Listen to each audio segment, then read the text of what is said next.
기도하시겠습니다. 하나님 아버지, 역사의 주관자 되신 우리 여호와 하나님이 우리의 아버지이심을 감사합니다.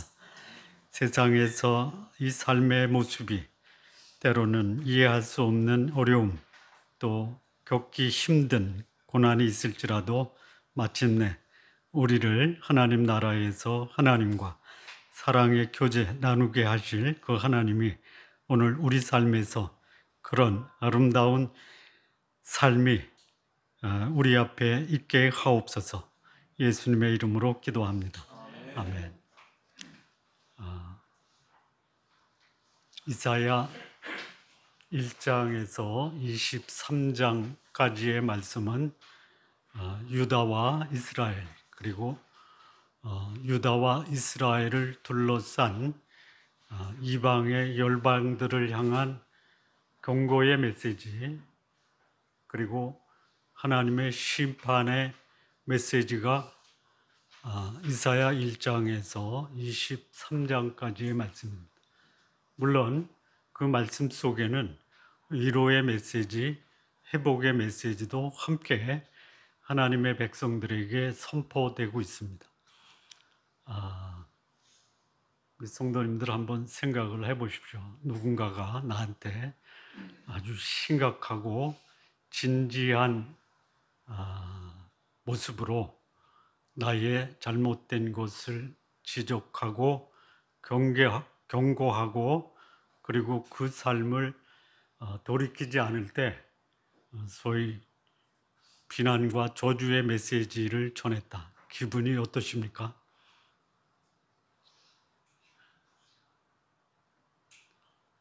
그러면 요거를 다른 측면에서 여러분이 믿는 그 하나님 여호와께서 아주 심각한 모습, 때로는 진지한 모습 또는 사랑스러운 모습으로 그렇게 살면 안 되지. 그렇게 살면 내가 너희를 심판할 수밖에 없어. 빨리 회개하고 돌아와. 라고 하나님이 여러분에게 말씀하시면 어떠시겠어요? 1번 하나님 말씀이 나한테 더 큰 그 감동과 회개하는 마음을 준다. 아니다. 사람이 그렇게 얘기할 때 그것이 나한테 더 심각하게 받아들여진다. 어떻습니까? 여러분, 하나님 말씀에 여러분이 감동을 받습니까? 사람 말에 영향을 더 받습니까?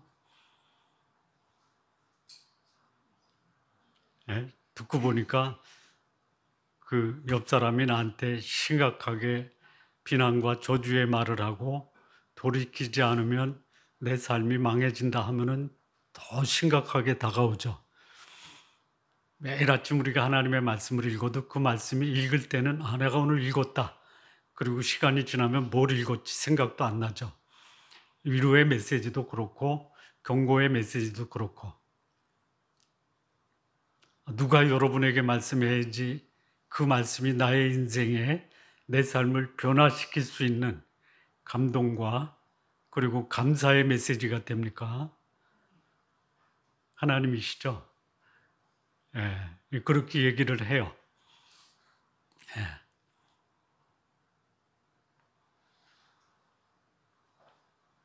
그런데 사람의 말에 대해서는 심각하게 반응을 하는데 하나님의 말씀 앞에서는 그냥 스치고 지나가는 바람처럼 지나가는 경우도 많다라는 것이죠. 하나님의 사람이 뭐예요? 하나님 말씀 앞에 아주 심각하고 진지하고 그리고 그 말씀이 나에 대해서 내 삶을 변화시키는 진리의 말씀이다라고 받는 사람과 그냥 스치고 지나가는 바람처럼 받는 사람의 삶은 전혀 다를 수 있다. 자, 이사야 1장에서 23장까지 하나님이 유다와 이스라엘 그리고 이스라엘을 둘러싼 열방을 향한 경고와 심판의 메시지, 회복을 위한 위로의 메시지를 하세요. 근데 이방이 거기에 반응을 합니까? 안 하죠. 여러분이 하나님의 말씀을 불신자에게 전하면 그들이 그 말씀을 하나님의 말씀으로 받아서 그것을 받고 내 삶을 돌아보고 회개하고 돌이켜 하나님께 나옵니까? 아니면 그딴 소리 하지 마. 또 여러분들이 주변에 하나님의 사람 이렇게 보면은 참 그 삶이 아름답고 또 신뢰와 존경을 표시할 수 있는 거룩한 삶을 사람들이 있어요. 근데 그렇지 않은 사람도 얼마든지 있습니다. 그들에게 사랑하는 마음, 애통하는 마음으로 그들의 삶에 대해서 하나님의 뜻을 전하면은 사람들의 반응이 뭐예요? 뭐 회사에서 회식 자리에서 업무 얘기하면 공장 얘기하지 말라고 그러죠.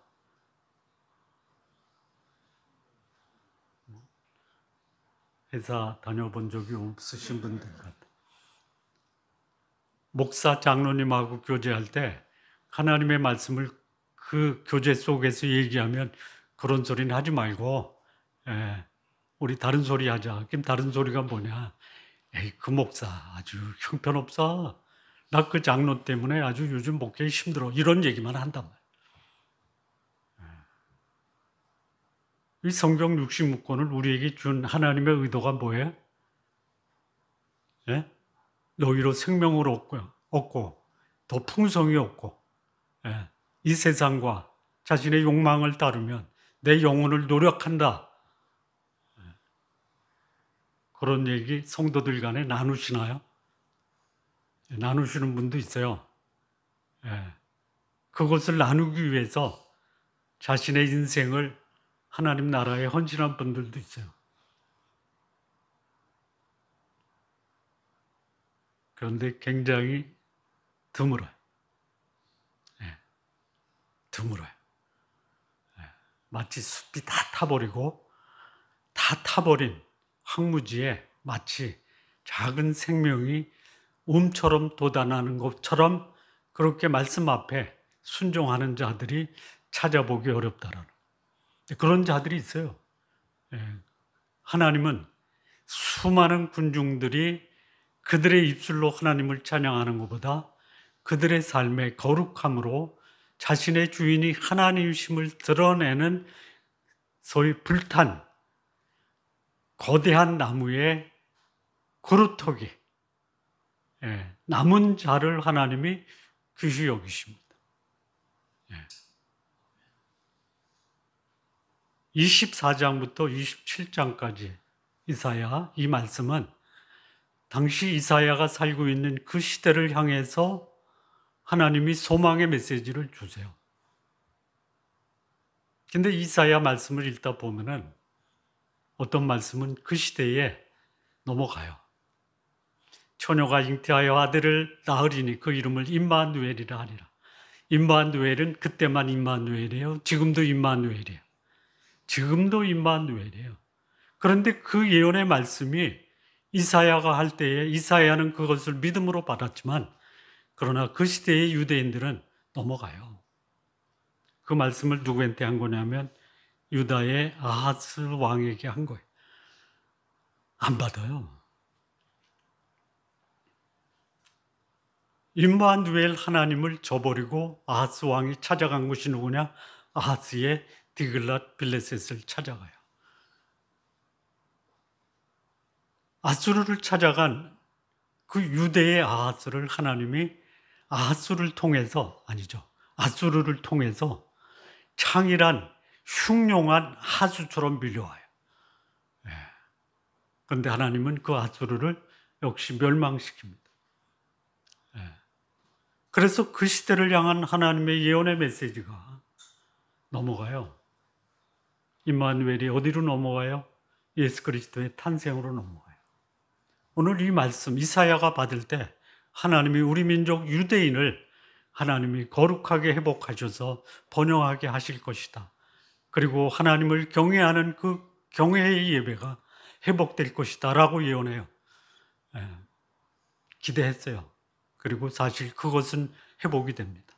아수르 망하고 바벨론 망하고 바벨론이 망한 다음에 페르시아의 고레스는 유대인들을 다시 예루살렘으로 귀환시켜요.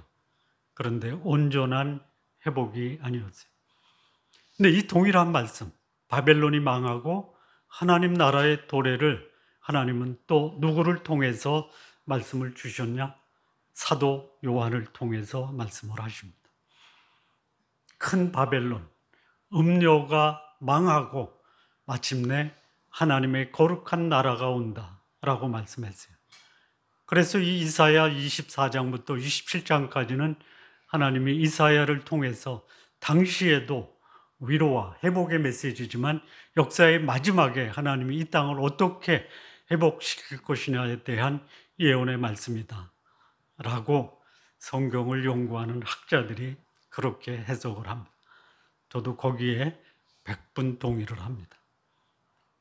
24장은 온 땅이 하나님의 심판으로 황폐해져요. 이것이 하나님이 요한을 통해서 말씀하신 이 땅의 마지막 심판으로 세상은 3분의 1이 오염되고 부패하고 사라지고 인간은 하나님의 심판으로 2분의 1 이상이 멸망당하고 맙니다. 그런데 그 가운데서 하나님이 남은 자가 있어요. 그루터기. 불탄 나무에 남아있는 그 새순과 같은 그루터기를 하나님이 남기셔서 그들에게 하나님의 역사를 찬양하게 합니다. 24장이 하나님의 심판이라면 25장과 26장은 찬양과 노래. 하나님이 어떤 분이신가? 우리 성도님들은 멸망하는 세상에 하나님의 영광을 찬양하는 그 찬양의 백성들이 되길 바랍니다. 뿐만 아니에요. 하나님이 어떤 분이신가를 고백하는 사람에게는 하나님이 그 사람의 삶 속에 하나님이 나에게 이렇게 하셨다라는 것을 감사하고 노래하게 하십니다. 찬양은 뭐예요? 하나님이 어떤 분이시다. 이것을 경험한 자들이 하나님이 어떤 분이시다라는 것을 고백하게 하는 게 찬양이에요. 감사와 노래는 뭐예요? 그 하나님이 나에게 이런 일을 하셨다라는 것을 감사하는 거예요. 하나님이 행하셨다. 그 가치를 인정하는 게 감사. 그리고 그 감사를 자기의 마음을 담아서 소리 높여 외치는 것을 뭐라고 그래요? 노래라고 하는 거예요. 그리고 마침내 27장에서 하나님은 역사의 마지막을 아름답게 장식하실 것이다 라고 예언을 하십니다. 이 말씀을 받은 이사야, 유대인들은 우리 시대에 이루어지든지 우리 시대가 가면 바로 이것이 이루어질 것이다. 부분적으로 이루어졌어요. 하나님의 심판으로 아수르와 바벨론에 의해서 이스라엘과 유다는 멸망당합니다. 그런데 그 멸망을 하나님이 이사야를 통해서 뭐라고 말씀하시냐면요. 미리 좀 보죠.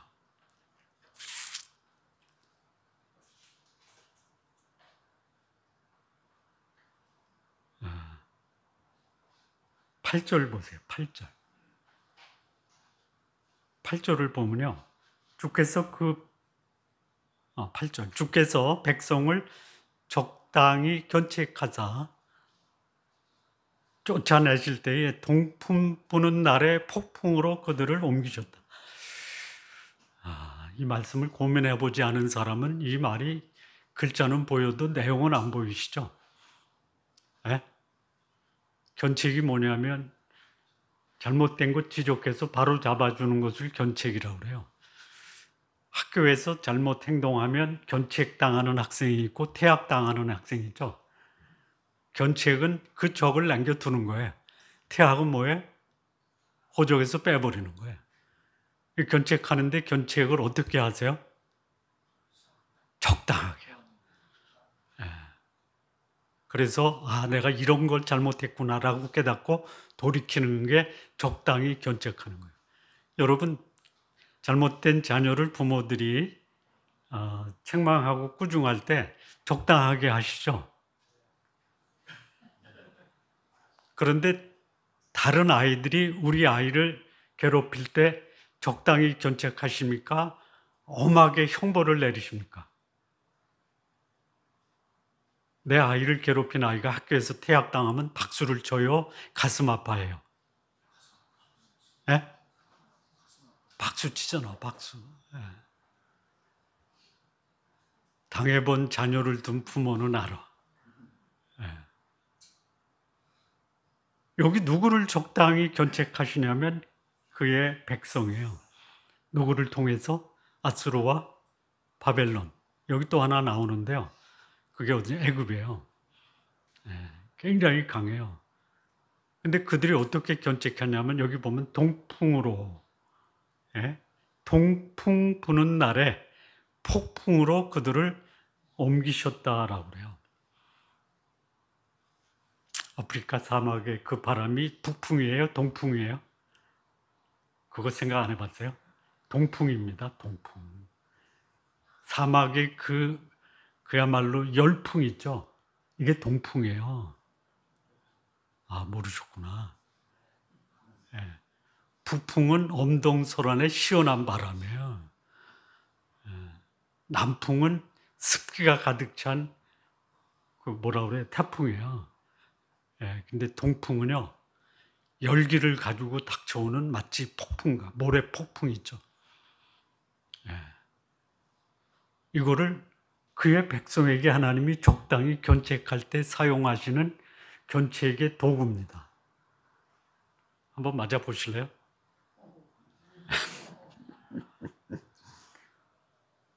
예. 오죽하면 그러시겠어요. 오죽하면. 예.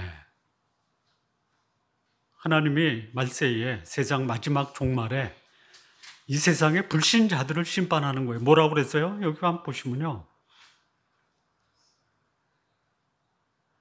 7절이요. 주께서 그 백성을 치셨는데 그 백성을 친자들을 치심과 같겠으며 백성이 죽임을 당하는데 그 백성을 죽인 자가 죽임을 당함과 같겠느냐? 차원이 달라요. 하나님의 백성이 잘못하면 하나님이 징계하세요. 견책하세요. 어떻게 적당히. 도구는 뭐예요? 동풍을 폭풍으로 몰아가는 거예요. 예. 그런데 하나님의 백성이 잘못해도 예?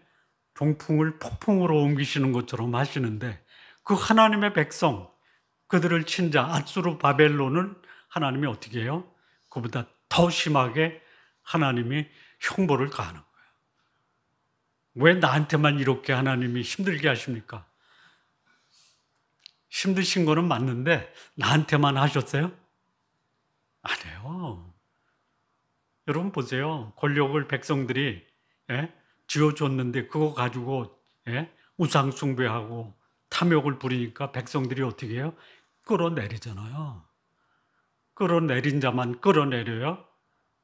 그를 끌어내리도록 자리를 부여한 그 사람이 똑같이 하나님께 범죄하고 우상 숭배하면요. 똑같은 거예요. 예. 그런데 하나님의 백성조차도 잘못하면 하나님은 그들도 심판하세요. 자, 이 마지막에 하나님이 이 세상을 어떻게 다루시는가? 1절을 보면요. 거기 여호와께서 이렇게 시작을 합니다. 그날의 여호와께서. 이게 하나님이 심판하시는 날 또는 세상 마지막 이렇게 할 수 있어요. 여기 이제 본문에 보면 그날에 여러 번 나오죠. 후일에 똑같은 말입니다. 하나님이 역사를 심판하시는 그날에 예. 그의 견고하고 크고 강한 팔 예. 이게 뭔지 잘 몰라요. 이게 전쟁이 될 수도 있고요. 그게 지진이 될 수도 있고요. 그게 기근이 될 수도 있고요. 그게 전염병일 수도 있어요. 그거를 여기 이사야 선지자는 어떻게 받았냐면 견고하고 크고 견고하고 크고 강한 팔이라고. 오늘 조금 좀 시간 좀 연장해도 되겠죠? 뭐 빨리 끝나라면 끝날 수도 있는데요. 할 말은 하고 끝내야 돼. 이 지구상에 존재하는 칼 중에서 가장 강력한 칼이 뭡니까? 중국 드라마 보니까 뭐 의천 도롱도라고 있더라고요. 근데 중국이나 이 서양의 역사 속에 나오는 가장 강한 칼은 뭐냐면 별에서 떨어진 운석으로 만든 칼이에요.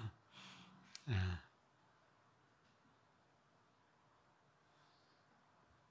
그 칼을 가지고 무엇을 치냐면 여기 보면 날랜 뱀 리오와 야단, 꼬불꼬불한 뱀 리오 야단, 그리고 바다의 용 불살라요. 이 말씀을 받을 때 이사야나 유대인들이 도대체 날랜 뱀 리오 야단은 뭐고 꼬불꼬불한 뱀 리오 야단은 뭐고 바다에 있는 짐승은 뭐냐. 그리고 나중에 이사야가 아니죠. 사도 요한이 세상 마지막에 일어날 하나님의 심판의 메시지를 할 때 거기 등장하는 아주 특별한 존재가 나오죠. 누구예요? 바다에서 올라온 짐승. 여기 리오 야단이라는 것은 소위 전설의 동물이에요. 근데 성경이 그것을 갖다가 인용을 한 겁니다. 이거를 어떻게 이해하냐면 바다의 가장 큰 수중 동물, 엄청나게 큰 악어 또는 고래 또는 바다에 사는 이름 없는 괴수. 근데 여기서 이걸 어떻게 설명하냐면 날랜 뱀. 여러분 이 성경이 바다의 괴수나 날랜 뱀을 위해서 쓰여진 게 아니죠. 이사야가 이 말씀을 받을 때 날랜 뱀, 꼬불꼬불한 뱀, 바다의 용이 뭔지 이해를 했죠. 뭐예요? 여기 이사야 27장에는 두 나라가 나와요. 하나는 아수르, 하나는 애굽, 근데 또 하나가 있어야 돼요. 어디예요? 바벨론이에요. 바벨론. 날랜 뱀, 흉룡하고 창이란 하수처럼 밀려오는 아수르. 우리 12절에 보면 뭐라고 나와요? 12절 한번 보시죠. 이스라엘 자손들아 그 나라 여호와께서 창이라는 하수, 그냥 뭐 그 홍수가 나서 바닷물이 그냥 홍수처럼 밀려오는 그거를 창이라는 하수라고 그래요. 애굽 시내에 있어요. 그 창이라는 하수는 뭐냐면 역사 속에서 유다를 또는 이스라엘을 침공한 아수르가요. 그냥 순식간에 밀려 들어와요. 아수르예요. 날랜 뱀이에요. 그 다음에 꼬불꼬불한 뱀. 여러분 꼬불꼬불한 거 어디서 봐요? 밀림에서 큰 뱀이 큰 짐승을 먹을 때 이 뱀이 꼬불꼬불하죠? 보셨어요? 아프리카에서? 네? 아, 거기는 없구나. 아, 에버랜드에 가야겠구나. 거기 세렝게티에 그런 거 안 보여요? 거기 안 가봤어? 아, 동물의 왕국에서 텔레비에서 봤구나. 이건 어디냐? 은밀하게 들어와서요. 질식시키면서 잡아먹는 바벨론이에요. 이 바다에 있는 용은 어디냐? 애굽에 애굽. 그래서 그들이 유다와 이스라엘을 끊임없이 위협했어요. 왜 그랬을까요? 왜? 이유가 뭐예요? 이유가 어디 나오냐면요. 9절 보세요. 9절. 여기 야곱의 뿌리가 속함을 얻고 그 죄 없이 함을 받은 결과 왜 그들이 죄가 용서가 되고 그들을 하나님이 의롭게 하셨느냐? 그 이유가 뭐냐면요. 여기 있어요. 그가 제단의 모든 돌을 부서진 햇돌 같게 하며 아세라와 태양상이 다시 서지 못하게 하며 있는 것이다. 하나님 나라에 뭐가 가득하냐면요. 제단이에요. 제단. 우상에게 제사 드리는 제단. 근데 그거를 부숴버려요. 거기서 제사할 때 그 제사 대상이 누구냐면 아세라와 태양이에요. 아세라가 뭐예요? 잘 먹고 잘 사는 거예요. 예. 여러분이 예수님 믿고 하나님 섬기는 이유가 잘 먹고 잘 사는 거. 하나님이 잘 먹고 잘 살게 해주시는데요. 잘 먹고 잘 살기 위해서 하나님 믿으면요. 이거는 아세라예요. 하나님이라는 이름을 아세라로 둔갑시켜서 주일날 와서 그 아세라를 섬기는 거예요. 예, 하지 마십시오. 제발 하지 마십시오. 예. 태양상이에요. 이 태양은 뭐냐면 애굽의 제일 웃뜸되는 신이에요. 내 존재의 근원이 태양이다. 우리 이 세계사 역사 속에서 철학을 배울 때 모든 물질의 근원은 물이다. 모든 물질의 근원은 흙이다. 그런 거 배웠잖아요. 그런데 여기서는 모든 생명의 근원은 태양이다. 그렇게 보이는 거예요. 저 태양 변하지 않잖아요. 여호와를 태양으로 바꾸는 거야. 예. 근데 그날에 그들이 하나님의 용서를 받고 하나님 앞에 거룩하고 의롭게 될 때 그들이 그렇게 된 이유가 뭐예요? 제단을 갈아버리고요. 아세라와 태양상을 어떻게 했다 그랬어요? 다시는 서지 못하게. 예. 어디서 이게 있었어요? 어디서 있었어요? 하나님 나라에 있었다. 그때의 하나님 나라에서만 있어요? 아니면 오늘 하나님의 나라라고 하는 신앙의 공동체, 교회도 예배 드리면서 걱정하는 거야. 돈 걱정, 내 미래 걱정, 건강 걱정. 그거 부숴버려야 돼요. 부숴버립시오. 그래도 있어요. 없어서 부숴버리라는 게 아니에요. 있으니까 부숴버리는 거예요. 참. 하나님을 믿으면 책임져 주는데요. 책임져 주십니다. 그런데 내 삶은 여전히 공고해요. 왜 그래요? 이것 때문에 그러는 거예요. 이것 때문에. 제단과 아세라와 태양상 때문에 내 속에 간직하고 있는 이것이, 그래서 하나님이 어떻게 하세요? 적당히 견책하세요. 뭘로? 동풍과 폭풍으로. 하나님이 견책하시는 분, 아니야, 여기 아까 몇 절이죠? 몇 절이냐면요. 그거 말고. 하나님은 노하시는 분이 아니에요. 몇 절? 4절? 예, 4절이에요. 하나님이 하나님의 백성에게 노하시겠어요? 이거를 쉽게 가정에서 보면 자식 낳고 그 낳은 자식에게 노하는 부모 있어요? 있냐고요. 잔치하고 떡하고 그 자식을 낳은 기쁨을 나누기 위해서 여기 하나님이 그의 자녀에게 노하시는 것을 원치 않으세요. 자식이 커. 어때요? 이걸 놔놓고 내가 떡을 돌리고 그랬어. 하나님이 회복하십니다.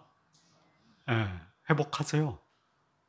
근데 그들에 대해서 노를 하시는 이유가 있어요. 뭐예요? 여기 이제 4절 읽었지만 여기 뭐가 있어요? 노함이 없는데 포도원 하나님의 백성이에요. 그런데 찔레와 가시가 나를 대적해서 싸워. 찔레와 가시는 뭐냐면요. 이 포도원에 포도를 맺지 않고 찔레와 가시처럼 사람을 해치는 그런 못된 것이 열매를 맺는 거예요. 어떻게 하겠어요? 여러분 자녀를 때리는 거예요? 아니면 그 자녀가 행한 잘못된 것을 수정시켜 주려고 하는 거예요? 그거예요. 그런데 그 찔레와 가시가 얼마나 뿌리 깊게 내렸는지 하나님이 그것을 뽑아내기 위해서 사용하는 게 뭐예요? 동풍과 폭풍이요. 아프죠? 아파요. 여러분 인생이 아프면 주로 어떻게 해요? 원망하고 불평하죠. 하나님이 적당히 견책할 때, 이게 내 모습이 하나님 앞에 내가 벗어버려야 될 것이 있구나. 어둠의 옷을 벗어버려야 되는데 하나님이 그것을 동풍과 폭풍으로 벗어지게 하는 거예요. 그래야지 하나님이 그들의 불의를 속하고 그들을 의롭게 하시는 거예요. 예. 하나님이 하나님의 백성을 책망할 때 그것은 그들을 회복하기 위한 하나님의 사랑과 긍휼에 매다라는. 그들을 그 사랑의 매를 사용할 때 하나님의 도구가 주변 나라 강해요. 보통 강한 게 아니에요. 그러나 겁내지 마십시오. 예? 한국 교회가 오염되고 부패되면 하나님이 소위 세상에 날랜 뱀, 꼬불꼬불한 뱀, 바다의 용을 들어서 한국 교회를 적당히 견책하실 수 있어요. 예. 이런 얘기를 제가 대형 교회 가서 설교하면 듣는 성도들이 회개할까요? 기분 나빠할까요? 무지하게 기분 나빠할까요? 저런 놈을 데려다가 설교를 시켜? 예. 그러면 우리 오늘 여기 예배 참석하신 성도님들은 아니에요? 예? 큰 교회도 하나님의 은혜가 있고요. 작은 교회도 있고요. 큰 교회도 하나님의 견책이 있고요. 작은 교회도 있어요. 예. 요즘 이 세상이 이상해. 교회도 이상해져요. 개인 구원을 버리고 사회 구원을 주장하는 소위 개혁주의 교회에서 그쪽으로 바람을 타고 가고 있어요. 예. 복음주의는 개인인데요. 이거를 사회 구원으로 가자. 그래서 복음주의는 버릴 수 없고요. 신복음주의가 등장했어요. 아세요? 거기에 앞장서는 목사가 서울에 한국에서 두 번째인가 세 번째 큰 교회 목사래요. 예. 하나님이 동풍과 북풍으로 옮기실 수도 있다라는 생각이 들어요. 그런데 하나님은 그렇게 견책하시면서 하나님이 하시는 그 모습이 뭐예요? 하나님이 세상을 심판할 때 거기 불의한 성도들을 심판하시는데요. 심판의 궁극적 대상은 여기에요. 날랜 뱀, 꼬불꼬불한 뱀, 그리고 바다의 용이에요. 그래서 하나님은 그들을 회복시키기 위해서 그 심판 속을 통과하게 하시는 거예요. 네. 근데 하나님이 여기 뭐라 그래요? 2절에 보면요. 아름다운 포도원을 두고 노래를 부르게 하세요. 하나님이 과거에는 그 포도원이 어땠어요? 황폐했어요. 들포도를 맺었어요. 이사야 5장. 포도 중에 맺히지 못한 것보다 못한 포도가 들포도예요. 이게 거의 그 독약과 같은 거예요. 못 먹어요. 하나님의 나라에 속한 자들이 포도원을 황폐시키고 그들이 맺는 열매는 사람들에게 기쁨과 즐거움이 아니고 노래가 아니고 인생 못 살겠다. 그런 포도원을 하나님이 아름다운 포도원으로 만드세요. 그래서 그걸 노래해요. 들포도 맺는 포도원 노래해요? 아니에요. 신세 타령을 하는 거예요. 근데 하나님이 그 포도원을 아름다운 포도원으로 바꾸세요. 바꾸시는 주체가 누구냐? 하나님이에요. 3절을 보면요. 나 여호와는 포도원지기가 돼서 때때로 물을 주고 밤낮으로 간수하고 아무든지 이를 해치지 못하게 하리로다. 이게 하나님의 백성에 대한 궁극적 계획이에요. 어디 계세요? 어디 계세요? 네? 좁게는 천년왕국이에요. 넓게는 궁극적 새 예루살렘 하나님의 나라예요. 아무도 거기를 위협하거나 황폐시키지 못해요. 예. 우리 천국에서 뭐 할 것 같아요? 또 하나? 노래. 찬양해요. 예? 나를 구원하심이 하나님과 어린 양께 있도다라고 찬양을 합니다. 그 다음에 또 뭐를 해요? 생명수 강가에서 뭐 비파치면서 뭐예요? 노래해요. 내가 이곳에 들어와 있다니. 그거를 이사야가 당시의 안목에서 바벨론의 포로, 아수르의 포로가 다시 예루살렘에 와서 비파치면서 노래하는 것을 기대하고 있어요. 안 되잖아요. 그러나 궁극적으로 이루어져요. 근데 여기 이제 하나님이 이 아름다운 포도원에서 뭐를 제거하냐면 찔레와 가시를 제거해요. 찔레와 가시. 찔레와 가시가 뭐예요? 세 가지예요, 세 가지. 첫째, 교만. 여러분, 하나님 나라에 교만한 사람 있으면 안 됩니다. 교만이 뭐예요? 아주 쉽게 얘기하면 내 옆 사람 우습게 여기는 게 교만이에요. 우리 교만하지 마시고 겸손하시죠? 옆에 분에게 저는 당신 때문에 너무 행복합니다. 하세요. 한번 해보시죠.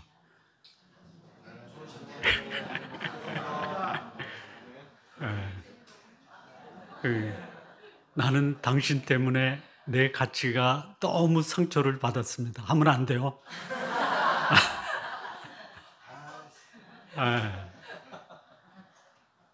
두 번째는 뭐냐면 우상숭배예요. 세 번째는 뭐냐면 탐심이에요. 근데 이게 아름다운 포도원을 황폐한 포도원으로 바꾸는 거예요. 우리 집이 아름다운 포도원이 돼야 되는데 여기 교만과 우상숭배와 탐심이 들어가요. 이거 지금 하나님이 이사야 1장부터 23장까지 말씀하신 내용이에요. 그들의 죄. 그걸 아직도 하나님의 나라에 몇몇 사람들이 찔레와 가시 같은 사람들이 있어요. 그거 제거하셔야 돼요. 그거. 하나님이 어떻게 하세요? 내가 그것을 밟고 모아 불살라 버려요. 하나님이 사르기 전에 내가 빨리 그거 벗어버리세요.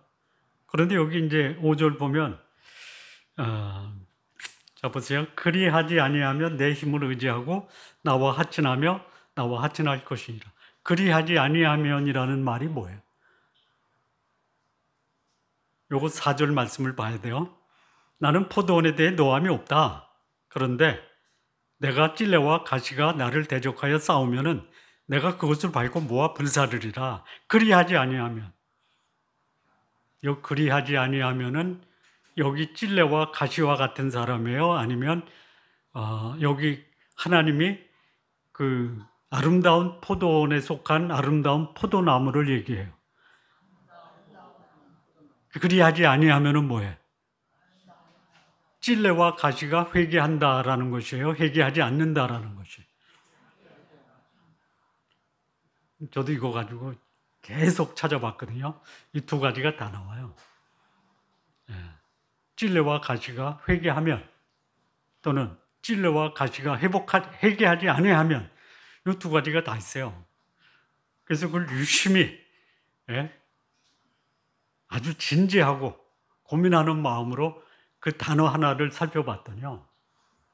회개한다면은 찔레와 가시가 그 자기의 우상, 교만, 탐심을 버리면 하나님이 그들의 힘이 되고 하나님이 그들과 화평하고 평안을 누리게 할 것이다. 되죠? 말이 되죠? 그런데 여기 그렇지 아니하면 회개하지 아니하면이라도 해석할 수 있죠. 그리하지 아니하면이니까. 그러면 여기서 내 힘을 의지한다라는 말은 뭐냐면요. 하나님이 그들을 강권적으로 회개케 하셔서 나와 화평하게 하신다라는 의미로도 해석될 수 있다. 그래서 그거 가지고 안 되겠다. 그래서 이제 그 히브리어 원어를 또 찾아봤어요. 그리하지 아니하면이라는 단어가 히브리어 한 글자로 돼 있어요. 근데 우리말로는 몇 글자예요? 이게 8글자로 돼. 그럼 이게 뭐냐? 히브리 말로는요, 오라는 단어가 돼 있어요. 근데 영어로는 2글자로 돼 있다고요. 뭘까요? 오와. 오와. 여러분, 이거 해. 그러면 이렇게 해줄게. 그거는 명령문의 and가 이렇게 하면 내가 이렇게 해줄게가 and죠. 이렇게 해. 안 하면 오와죠. 이게 오와예요. 네, 오와. 찔레와 가시의 모습을 벗어버리지 않고 그걸 고집한다고 하면은 그거예요. 그러면 내가 강권적으로 너희를 회개하게 할 거예요. 언제예요? 마지막 때예요. 마지막. 이게 하나님의 은혜예요. 누구를 향한? 전혀 그들을 향해서 노할 수 없는 아름다운 포도원을 향한 하나님의 심정이에요. 그래서 말씀하시는 게 뭐냐면 하나님이 그 포도원을 어떻게 하냐면 뿌리가 바뀌고 6절이에요.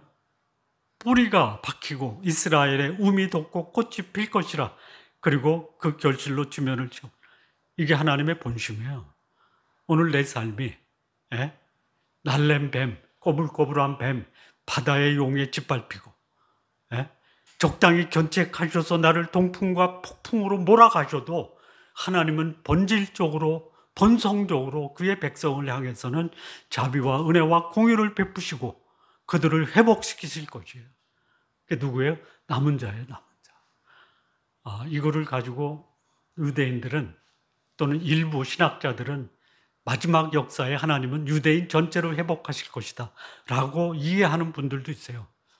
그런데 그거는 한계가 있어요. 그렇게 되기를 바랍니다. 저도. 교회 나오면 무조건 구원받았기를 저도 원해요. 아니에요. 아버지께서 내게 주시는 자는 내게 다 오는데요. 누가 와요? 내가 오는 거예요. 아버지께 오는 자를 결코 내쫓지 않아요. 그래서 그들이 뿌리가 내리고 우미 돋고 꽃이 피고 결실하는 날이 언제겠어요? 언제예요? 마지막 하나님의 나라에서 이런 일이 벌어요. 그럼 그때까지 어떻게 해야 돼? 우리는 살아있는 동안 아름다운 포도원에 열매 맺는 포도나무로서의 삶을 살아야 된다. 뭐를 버려야 돼요? 교만과 우상 숭배와 탐심을 버려야 돼요. 그런데 여기 아까 날랜 뱀, 꼬불꼬불한 뱀, 바다에 있는 용을 하나님이 어떻게 하시냐면요. 그게 이제 10절과 11절입니다. 10절과 11절. 견고한 성읍, 적막하고 거처가 황무하고 버림받아 광야와 같은즉 송아지가 거기에서 먹고 거기에 누우며 그 나뭇가지를 먹어 없애하리라. 이 성경을 찾다 보니까 견고한 성이요. 두 종류가 있어요. 우리 지난주에 견고한 성읍. 견고한 성읍이 뭐예요? 여호와의 구원으로 성벽과 외벽을 쌓죠. 그건 어디예요? 하나님이 만드신 하나님의 백성을 위한 성읍이에요. 여기 성읍은 어떤 성읍이에요? 인간이 쌓아올린 견고한 성읍이에요. 인간이 쌓아올린 바벨도 무너졌잖아요. 그걸 고고학적으로 발굴을 해서 찍어놓은 사진을 보니까 그냥 뭐예요? 황토, 언덕이에요. 무너지는 거예요. 견고한 성읍, 거기가 뭐가 돼요? 여기 있잖아요. 외양간이 되잖아요. 외양간. 송아지가 거기서 먹을 것을 찾는다. 나뭇가지. 하나님이 이렇게 날래고 꼬불꼬불하고 바다의 용처럼 생긴 하나님의 백성을 괴롭힌 자를 어떻게 해요? 외양간으로 만들죠. 견고한 자가 궁성에서 살다가 어느 날 갑자기 쫓겨나서 송아지하고 같이 뒹굴어요. 기분이 어떠시겠어요? 하나님의 놀라운 은혜로구나라고 하시겠죠. 그렇게 하세요. 그런데 거기 이제 이 송아지가 먹고 남은 가지가 있잖아요. 송아지가 먹을 것이 없으니까 나무에 있는 잎사귀를 다 뜯어먹어. 그리고 남는 게 뭐예요? 가지예요. 메마른 가지가 남아요. 11절. 가지가 마르면 꺾이나니 여인들이 와서 그것을 불사를 것이라. 백성이 지각이 없으므로 그들을 지으신 이가 불쌍히 여기지 아니하시고 그들을 조성한 이씨가 은혜를 베풀자. 이방 나라가요, 어떻게 돼? 이렇게 돼요. 불살라 버려요. 이유가 뭐예요? 지각이 없어서 그래요. 예. 여호와를 아는 지식이 바다가 뭐죠? 뭐라 그래요? 물이 바다를 덮은처럼 그 말씀이 왕성해야 되는데 지각이 없어요. 예. 지각이 없어요. 뭐만 남아 있어요? 뭐만 남아 있어요? 소위 말하면 거룩하게 살아야 된다. 내 죄를 회개해야 된다. 하나님 뜻에 순종해야 된다. 없어요. 그게 바뀌어서 뭐가 돼요? 내가 최고다. 나에게 복을 주는 자는 하나님이 아니라 우상이다. 예. 내 탐심과 욕망이 충족되면 나는 부족할 곳이 없다. 이거를 뭐라고 해요? 지각이 없는 거예요. 예. 그러니 하나님이 어떻게 해요? 예? 불쌍히 여기지 않아요. 예. 은혜를 베풀지 않아요. 오히려 여자들이 와서 그것을 모아다가 불살라 버려요. 그냥 강한 군인들이 와서 가지를 모아다 불살르면 꼼짝도 못할 텐데, 예? 연약한 여인들이 와서, 예? 그 가지를 주워다가 불살라 버려요. 누구에게? 한때 날랬고, 한때 꼬불꼬불했고, 한때 바다에서 올라왔던 이 짐승을 하나님이 연약한 죄송합니다. 요즘은 여자들 연약하지 않아요. 제가 살아보니까 알겠어.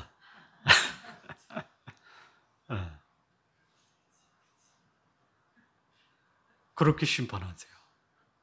그리고 마지막에 하나님이 하나님 나라에서 그 남아있는 아름다운 포도원에 아름다운 결실을 맺는 그 포도나무를 하나님이 그의 나라에 들여서 뭐 하시느냐.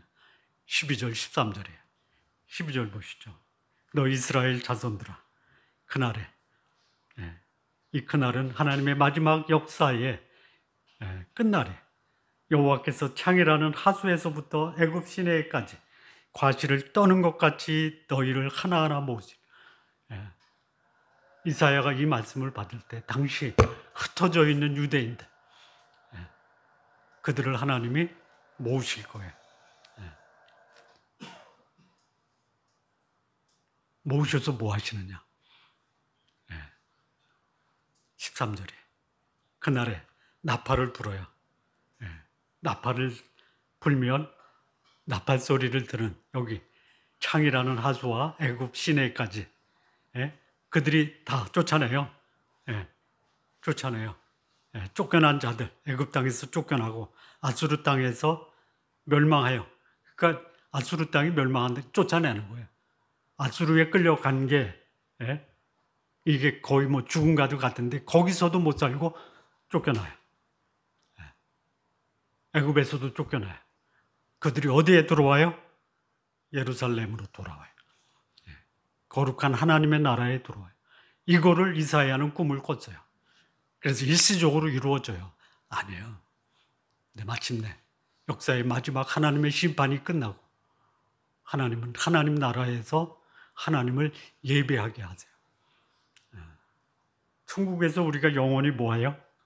두 가지, 찬양과 노래예요.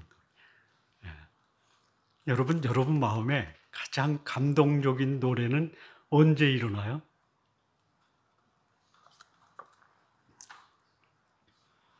우리 박 집사님, 하 집사님을 해서 노래 안 불렀어요? 결혼해줘 할 때, 그래 결혼해 줄게라고 할 때 노래 안 했어요?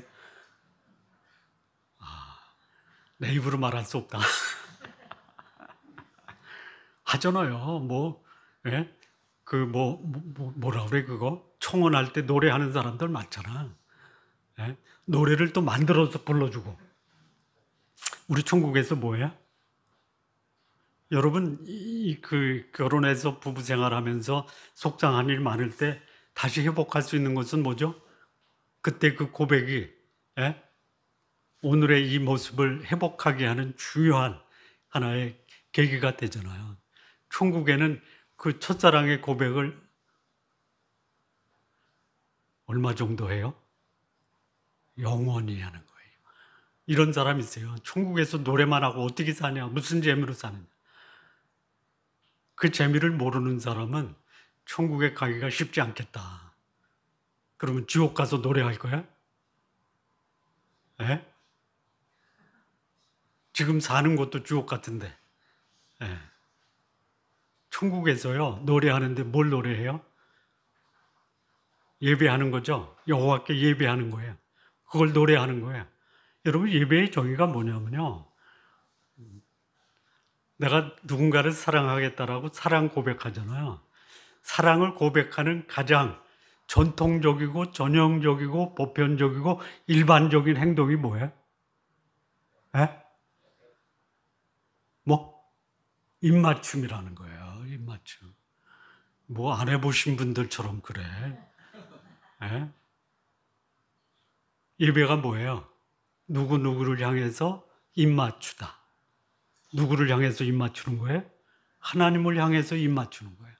그런데요, 하나님이 이렇게 나에게 생명이고 사랑이고 소중한 것을 모르는 사람은요, 하나님 앞에 가면요, 괜히 불편하고 겁이 나고 떠나가고 싶은 거예요.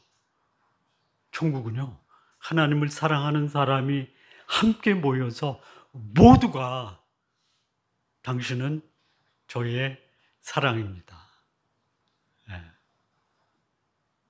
이거를 하나님이 이사야를 통해서 이스라엘 백성, 유대인들에게 주셨어요. 근데 이 말씀을 하나님은 요한을 통해서 우리에게도 주셨어요.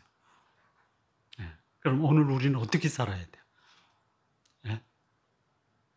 우리를 괴롭히는 세상의 위협적인 거 하나님이 제거해 주세요. 그러면 나는 하나님이 기뻐하는 삶을 살아야 돼요. 천국 시민에 합당한 삶을 살아야 돼요. 우리의 삶에서 나타나는 찔레와 가시를 제거해야 돼요. 이거 가지고 있어요. 버리세요. 하나님 이제는 좀 버리겠습니다. 그게 나한테 필요하고 없으면 못 살겠지만 그러나 그보다 더 소중하고 더 중요하고 더 가치 있는 하나님 앞에 그 찔레와 가시를 버리겠습니다. 교만과 우상 숭배와 탐심은 이제 내 마음에서 몰아내겠습니다. 그리고 하나님이 도우시고 공급하시고 채우시는 것으로 감사하며 당신의 이름을 노래하고 찬양하겠습니다. 이게 성도님들의 삶 되시기를 진심으로 바랍니다. 기도하시겠습니다. 하나님 아버지 감사합니다. 우리 성도님들 하나님의 이름을 높이고 또 하나님 앞에 우리의 사랑을 고백하며 또 하나님이 공급하시는 것으로 만족해서 우리 마음속에 웅크리고 있는 교만과 우상숭배, 탐심 제거하는 우리 귀한 성도님들 모두 되게 하옵소서. 예수님의 이름으로 기도합니다. 아멘.